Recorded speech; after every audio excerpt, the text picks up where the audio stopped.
Hard to believe we're at the end of another school year. And I know as you start to pack up your classrooms to put things away until you take them back out again next fall, it's also a good time to think about doing the same thing for your computer and your other digital devices too. Technology. So one of the first steps to cleaning up your digital space has got to be the desktop of your laptop or of your computer. And so it doesn't matter whether you're using a Mac or whether you're on a PC. You all know how to create folders, and you know how all to put a new folder onto your desktop. So let's start by cleaning up all of these different files on your desktop. And you can see I do have some folders on here, but I've kind of neglected it here recently. And so one of the things that I want to be able to do is in this folder, I've got some different types of files. Like I've got some down here that are like invoice related. So I'm going to take them and I'm going to throw them into that folder. I've got some other ones that are related to that right here. I'm going to put into that folder. And then I'm just going to rename this folder what it is, so that when I come back to it, all of those things that are similar are going to be in that same folder. And maybe I'll make one more here, and I want to call this one images because I have some screenshots and some other JPEGs or PNG files that can definitely be dropped into a folder to make my desktop look nice and neat, right? And so you can see a few of those here, and I just drag them and I put them into this folder like where they belong. And so you can see even just those few things that I cleaned up and dropped in there definitely is going to be something that'll really, really help. And as I continue, I can create more folders, or maybe I can file some things away in one of these other folders that I've already created. Like I don't need that video there. That one can definitely go into that folder there. And now I've cleaned up my desktop and it makes me feel a little bit better about myself. Okay, the second place that we need to talk about here that is going to need some of our attention is going to be our downloads folder. And same as we talked about with the desktop, doesn't matter if it's a Mac, it doesn't matter if it's a PC. When you are downloading files, odds are they're going to your downloads folder. And if not, they're going to your desktop. And either way, we just saw looking at cleaning up the desktop. But now let's take a look at some of those files that you probably don't even remember you downloaded, but they're still there. So I'm going to open up my downloads folder here. And again, I'm on a Mac, but if you're a PC user, I know you know how to find your downloads folder. And you can see here all of these things that I have just sitting in my downloads folder. And you see those file sizes right there. I know there's a lot that say, kilobyte instead of megabyte or let alone gigabyte, but all of those things are using up that storage capacity of your computer. And the more storage that you're using, the more it's going to bog down your computer and make it operate slower and slower until finally you have no room left. So one of the things that I'm going to do, I'm going to do a sort here by the date that I added. So if I click it one time, you'll see that things that I did today and recently are very near the top. But if I click it again, it puts the oldest on the top.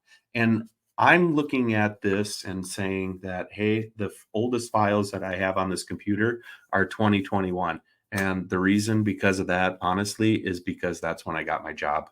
And this particular computer that I started downloading things on, right? But I bet some of you probably have files in that downloads folder that probably predate the 2020s. And honestly, if you do, I won't criticize you, but I'm just going to strongly suggest that you maybe try to find a way to part with some of those. Just a good suggestion. So I'm looking at these and I see all of these different things in here, and some of them are so similar.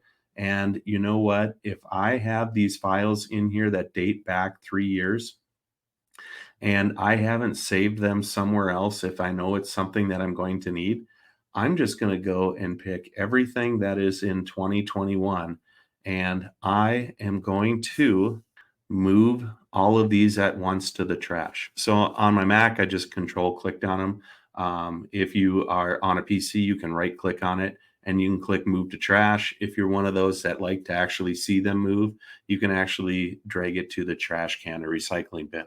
So I'm going to click that, and those files, all over 200 of them, have just been moved into the trash. Now, that doesn't mean they're gone from my computer yet, but I can do that now too. I can go up on my Mac and I can go and choose to, under the Finder here, empty trash. And again, if you're on a PC, it's not the exact same steps, but they're similar enough and you know how to do that. It's now time to clean that space out. And all of that stuff that you're cleaning out there is just going to open up more space on your computer and allow it to run better, especially when you come back to school again in the fall. All right, the final thing here that I'm going to show you here is we talked about storage here on our devices.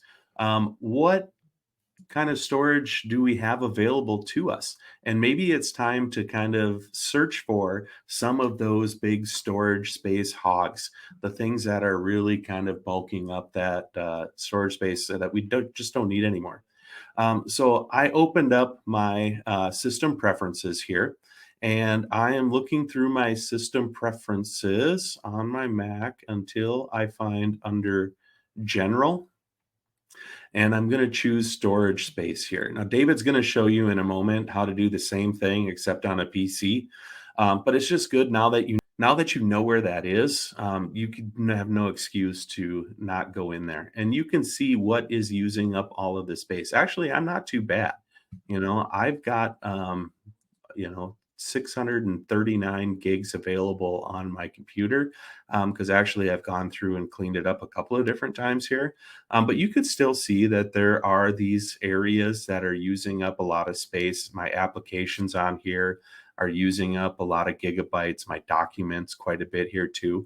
But at least on a Mac, you also have this button here that's called Optimize. And it will ask you if you want to optimize some of the different spaces that are on there.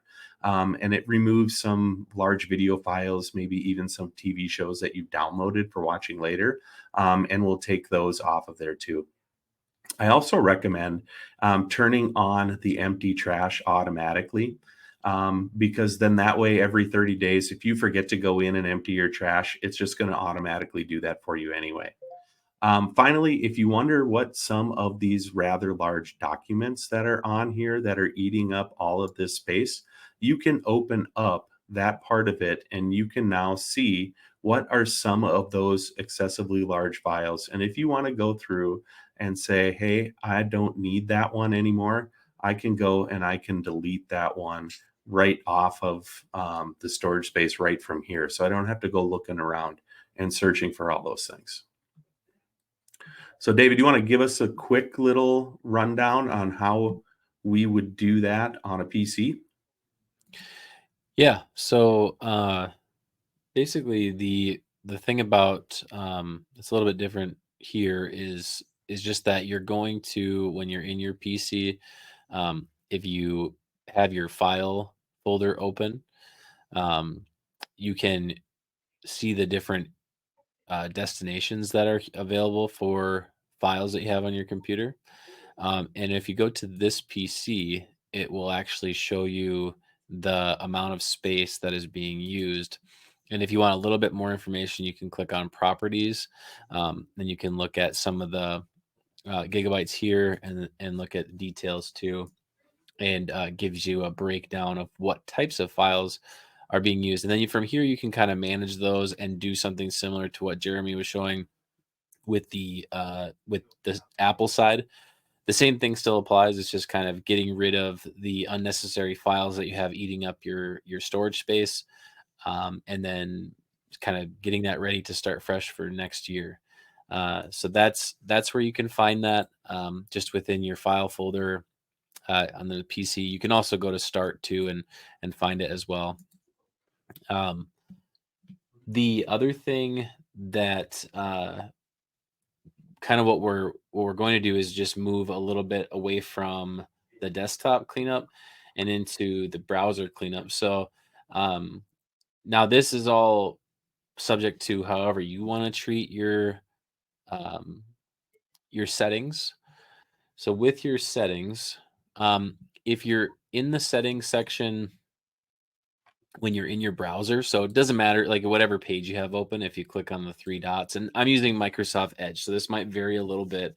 If you're using, like, Google Chrome or something like that, you're still gonna follow somewhat of a similar pathway, if you're clicking on the options menu, and then however you need to go to find your settings, that's going to open up, like on mine for PC using Microsoft Edge. I can go to the privacy search and services, and then I can just go down here into the clear browsing data section. And then right here, I could choose what I want to actually get rid of. So yeah, the main things that you're probably going to be getting rid of is your cookies and other site data and the cached images and files. Typically, that's what we clear to try to free up space on the browser because it might be operating at like an unhealthy level, or it might be kind of lagging. Um, and so that's a good thing to clear out. Even I would say even just during the school year as well. Um, the autofill form data you could do as well, but the passwords and the autofill, I try to stay away from because that's where you have like the ease of being able to sign into things automatically as opposed to like having to enter it in every time. Um, so it just kind of depends on how you want to handle that, but you certainly could, but just know that you might have to sign into a lot of things again if that's the case. Um, Another solution to that would be the good old password manager too. If you haven't looked at a password manager, we'll try to plug that as well. yeah, yeah, yep. I could do like we use like Bitwarden and stuff like that for our. Yeah, I, and I don't use we use Keeper. Keeper. Yep. Yep, and there's some other good ones that are out there too. So in Chrome, up above your tabs, you'll see up here, there's a spot where it says Chrome. If you click on Chrome, they have one of the things under there that says clear browsing data. So if I click on the clear browsing data, and I can go through and I can choose to clear out the history, the cookies, and the cache from all of those different things. If I want to leave my browsing history so that some of the sites that I visited recently might come back up again when I just start typing the URL, I can do that. And it's pretty simple. You just click the clear the data, and it's going to do that for everything in that time range that you had selected for. Okay, so some other things to consider as well is to look at cleaning up the tools that you use a lot. So, in many cases, we have educators, pretty much all of them in my experience, are using Google Drive. To some degree. And so, the ability to sift through some of that and get rid of some things is good. In our Google series, I'm a huge advocate for creating folders, and you could, really go as deep with that as you want. So if you have folders and then you want to create folders within those, you can do that. Um, color code them, all sorts of things with that. Uh, but what we can also do is if you want to switch from the grid layout, which is what you see here with the little cards, to the list view, you can see a lot more things as you filter. So, one way you could do this is if I wanted to go and look at, say, a custom date range. So, maybe I don't want to get rid of anything from this year or last year, being as they're still pretty recent. But if I go and I look at, let's say, um, we'll go after September 2021 and before January 1st here. Okay, so like right here, I was able to, in my list view, I just filtered from September 1st, 2021 to December 31st, 2022. And that's going to allow me to start to look at things. Now, one of the problems I have is that I have so many folders that a lot of times it's going to default to showing me the folder views of those, which is fine. I mean, you can still go into them if you want to, uh, but many of you might not. And so you may just have that the different file types come up right away. So you might have like your docs and spreadsheets already showing. Either way, what I actually would do is, since I've already got my date designated here, I might actually go into the type and I would look at documents, and then I could start to go through some of these things and determine, like, do I even need these anymore? So if I've got like all these little pieces, these docs created from September 1st, 2021, do I maybe go through and delete those things? These ones here, what's also nice is that whenever you have the name of the file, you're going to see the location as well. So like these ones here where you've got, this was a Google Classroom course that I had built before. So a lot of this material is related to that, and it's in a Google folder within my classroom. So you want to be a little bit careful there because you don't want to necessarily be deleting whole classes from Classroom, because then you'll lose your stuff, your access to that in Google Classroom itself. But let's say I want to do, like here's a bunch of digital citizenship stuff that I really don't need anymore. So if I wanted to start to move some of this to the trash, I could do that. And if I don't need that anymore, but you can start to sift through some of this and delete things. If I click here and then go down, and I could go through, say, my grade 3, and I could hold shift, and then I would be able to remove all of those at once. Okay, and then 46 items move to the trash. So you can do it by individual, or you can do it that way too in bulk, similar to kind of what Jeremy was doing with um, the desktop there too, where you can delete a bunch of files at once. And then you can always go back to your grid view if you want, to see what these look like. So if you're unfamiliar, if you don't really remember, what was the reflecting on my media student handout, what was that like again? I want to maybe find that here and figure out if I want to keep that or not. But the list way and the filtering is really good for being able to delete some of those things. Once you have had them deleted, then you could always go to your trash, uh, and you could empty the trash out. Uh, if you want to do that manually, it's just a good practice, I guess. Google does empty it after 30 days automatically anyway.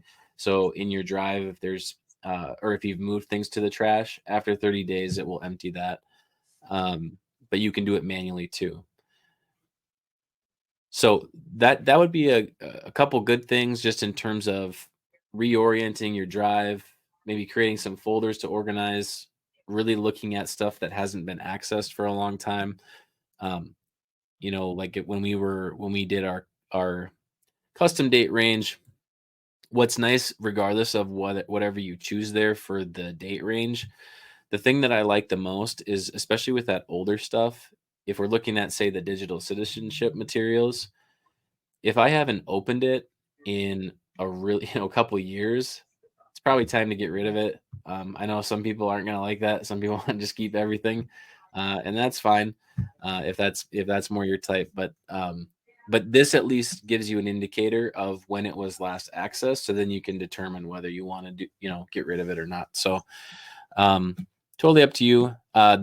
In the shared with me, you can also delete these too if you want to. I usually just leave this alone. Don't really ever go in my shared with me because I organize stuff in my drive and create shortcuts for them and stuff. So, or we have shared drives, so I don't really find myself in this area ever.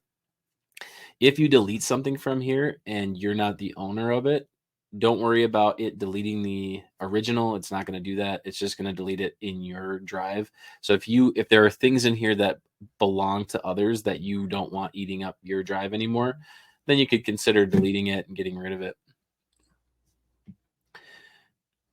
Okay. And then for the last thing that I've got is the Google Classroom side of things. So if you're finishing up your courses and you want to clear out your space, this one, for this purpose, I just made an integrate this class. But in your Google Classroom, you're going to find that you probably have several courses that are listed out here with these cards. And if you want, you can actually just move them off the dashboard. And this would actually apply to various semesters that you might have. So if you have, a course that you teach multiple times and different sections of that, this is actually a good practice for that too, without deleting it. So on a card, if I just want to get it off my dashboard for the time being, or for the summer, as I start, preparing for my new courses or because the nice thing about archiving is that you can still pull resources from the classes. When you create a new class, you can still access your archived materials when you're creating content in a Google Classroom class. But to archive this, I just click the three dots here, and I'm going to select archive, and it's going to remove it from my dashboard. Now, if you need to see the contents of that, if you want to look at that again, just use your menu to go down to archive classes, and there it is right there. And you can still access that. And again, you can still pull things from it if you create a new class. And then let's say that you want to restore it. Maybe you archived the wrong class. You can just click the three dots again and hit restore, and that's going to bring it back to your dashboard. So just a good practice, getting things out of the way so that you can focus on the upcoming year or your current course load, and not having a ton of stuff on your dashboard. And the archive is a great tool because it doesn't delete it; it just moves it out of the way for you. So, yeah. So those are some cleanup tips for browsers and desktops, and for your Google Drive, and hopefully you can take away some good things from it. Special thanks to all of our viewers for hanging with us this year and watching our content and helping our channel grow. We appreciate all the time that you take to watch the videos, and we are taking a little bit of a hiatus for the summertime, and Jeremy and I will be revamping some things with the channel, and we will be dropping videos still. It'll just be more periodic. We will have an ISTE series. We'll be going to ISTE at the end of June, and so we'll have kind of a day wrap up each day. So that's something that you can look forward to as we are at the ISTE conference and spending time with folks there. We are also going to hopefully be dropping some interviews for you as well with some really pioneers kind of in the AI sphere and some of the things that they're doing and the tools that they've created. And then we'll be back in full force come the new school year, and we'll be doing our normal weekly drops. So we look forward to continue to give you some content during the summer, and next year is going to be even better. So happy teaching. Hope you had a great year, everyone.